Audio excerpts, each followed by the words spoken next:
I'm Jeffrey Pepper Rogers. Today we're going to talk a bit about how songwriters use and think about chord progressions. When you hear a song, the melodic or lyrical hook may be what lodges in your head, but the chord progression is what makes everything move.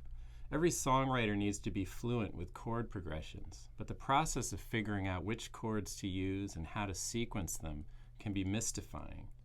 You can create progressions by randomly trying chords, but with a basic theoretical understanding of chords and keys, you can zero in much more quickly on good options to try in a progression and become a more productive and versatile songwriter overall. So let's get started. The secret to understanding chord progressions is identifying chords in a progression by number, not by the letter names of the chords. This is the idea at work at a jam session when someone kicking off a song says, "It's 1-4-5 in G," rather than the chords are G, C, and D. What these numbers do is describe the function of the chords no matter what key you're in. A 1-4-5 in D works the same as a 1-4-5 in G. When you're thinking of chords by number, you can quickly change a song's key, pinpoint what's happening in a cool chord sequence, or make connections between songs. This numbering system is based on the 7 notes in the major scale, which are also called scale degrees and numbered 1 through 7. We can build a chord off each scale degree by stacking 2 other notes in the scale on top. Moving up the scale, we skip a note and use the next one, and then do the same again.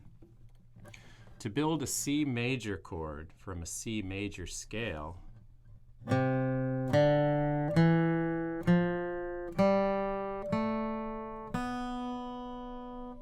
we start with C, skip a scale degree to add E, then skip another scale degree to add G.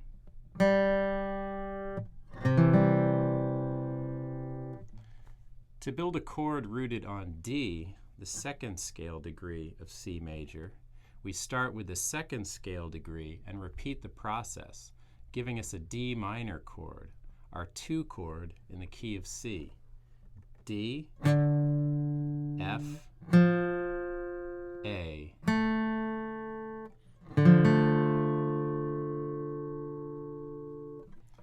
What we get by doing this are the diatonic chords, a family of chords that occur naturally in any major key.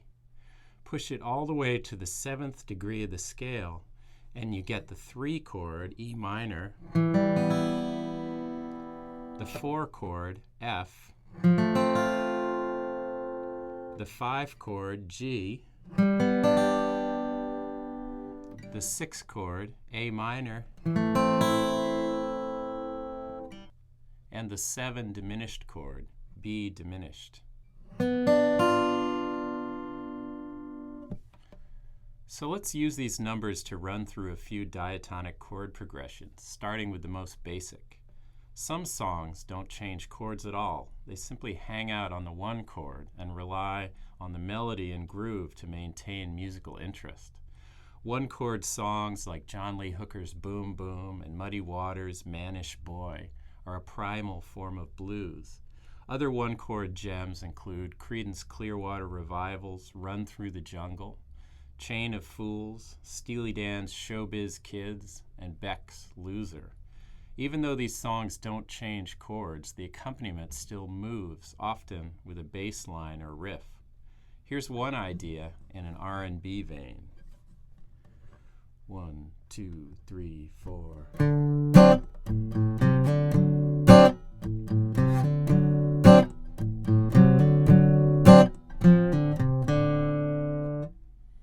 I'm holding a D7 in 3rd position.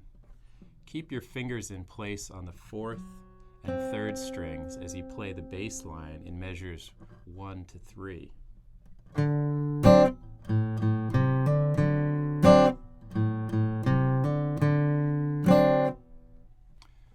If a song adds just 1 more chord to the 1, chances are it's the 5.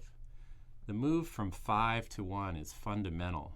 Once the home base 1 chord is established and a song goes to the 5, our ears want it to resolve to the 1. Rocking between the 1 and 5 is more than enough tension and release on which to build a song, as proven by classic examples such as Hank Williams' Jambalaya, the Dixie Cups' Iko Iko, and Chuck Berry's Memphis, Tennessee.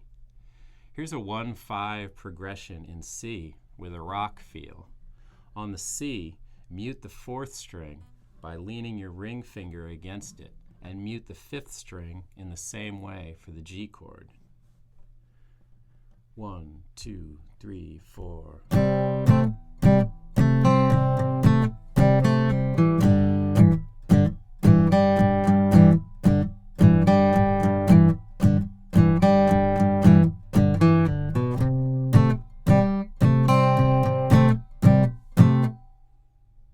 Add the 4 chord to the 1 and 5, and you've got the chord trinity behind countless songs. When people say all you need are 3 chords and the truth, these are the chords they mean. The 1, 4, and 5 can appear in any order. For instance, Ritchie Valens' La Bamba uses a 1, 4, 5 progression.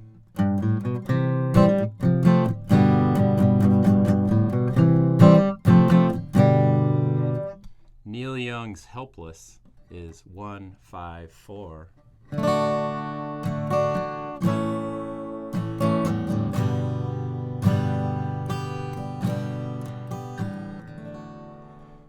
Woody Guthrie's This Land Is Your Land goes 4, 1, 5, 1.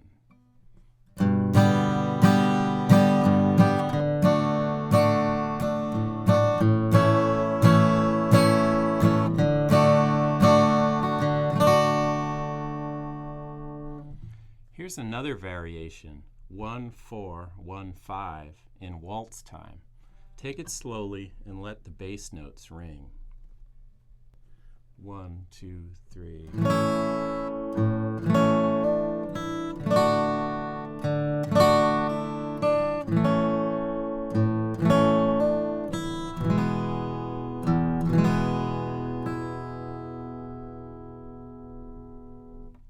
Venturing outside the 1, 4, and 5, the next diatonic chord you're likely to encounter is the 6.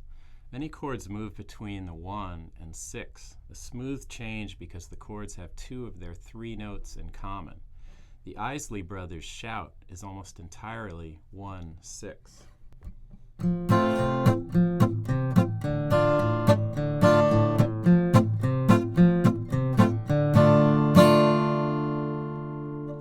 One of the templates of early rock and roll is 1, 6, 4, 5, used most famously in Stand By Me by Benny King with Jerry Lieber and Mike Stoller.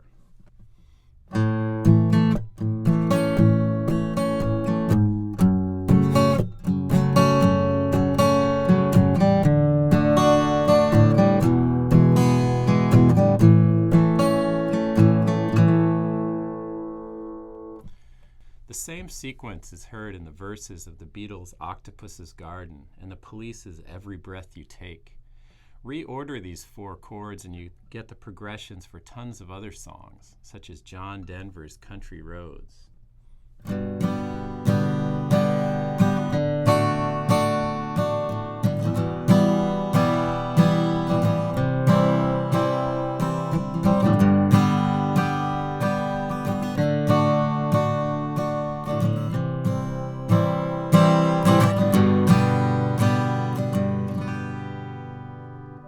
Play this next example and you'll hear echoes of another Beatles tune, Let It Be.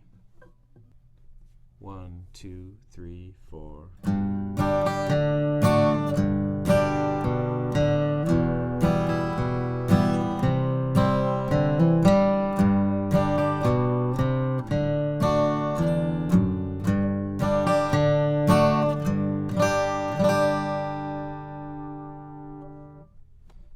Add the 2 and 3 chords to your songwriting palette, and you can create seemingly infinite progressions. The Grateful Dead's Friend of the Devil is one of many songs that use the 2 in conjunction with 1, 4, and 5. So here's the verse.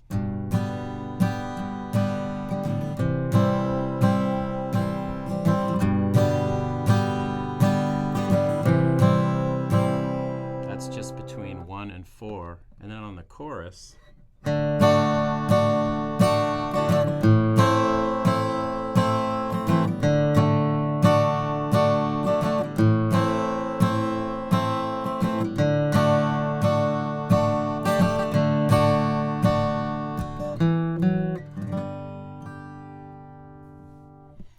Bob Dylan's Like a Rolling Stone ascends diatonic chords like a ladder.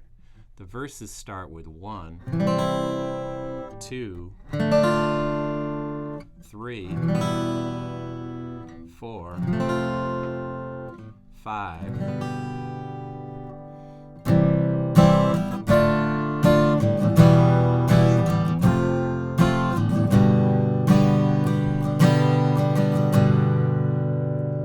And then hang for a couple of lines on 4, 5.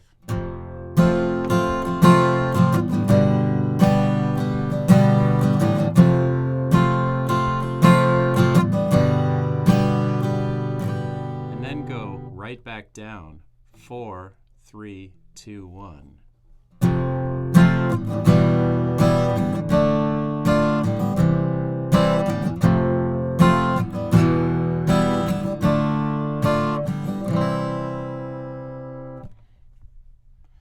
Next up, here's a finger-picking pattern in C that shows two common functions of the 2 and 3. In measures 1 through 4, the 2 leads to the 5, and in measures 5 and 6, the 3 leads to the 4. This progression uses all the diatonic chords we've discussed, the 1, 2, 3, 4, 5, and 6, which are the workhorses of contemporary songwriting. 1, 2, 3, 4.